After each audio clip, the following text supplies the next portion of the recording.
Hey Caps fans, Marc Weber here in Tucson, Arizona. First few days of training camp here in the books and some storylines we're following.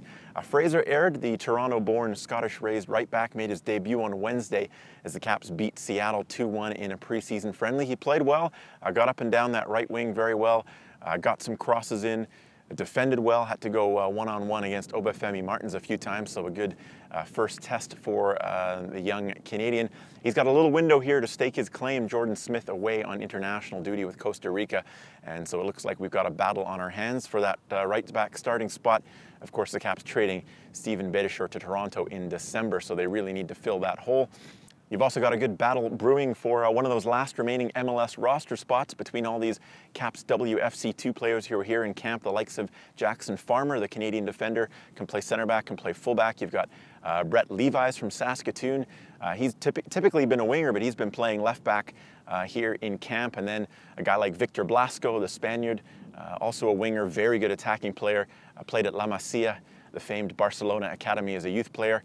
His consistency's been the issue for him, so it will be interesting to see those guys battle it out along with some others. Probably one spot up for grabs as Carl Robinson looks to round out his roster, and Brett Levis certainly made a good case for himself on Wednesday against Seattle. Played the ball through that set up Darren Maddox for the first goal as he drew the penalty on that play, and Levis has looked pretty good in camp so far, and he's hungry for that spot, so that's another one to watch as camp moves forward. And then the big news in camp so far, the arrival of Christian Bolaños, the two-time World Cup winger from Costa Rica, and the arrival of Blas Perez, the longtime FC Dallas striker and Vancouver villain, now in a Whitecaps shirt, not officially signed yet, although he will sooner or later.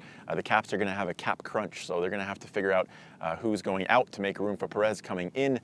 Darren Maddox, the obvious choice. He's almost on 300 grand, and now further down the depth chart, it would seem, at forward, as the Caps have brought in Masato Kudo and now Perez in camp. At least Maddox did himself a favor on Wednesday as he scores 2 goals in the win over Seattle. Bolaños and Perez have started training on their own. Expect them to mix in with a group later this week. I don't think they'll play this weekend. Caps have a game Saturday. Look for them to get some action on Tuesday as the Caps wrap up training camp here in Tucson.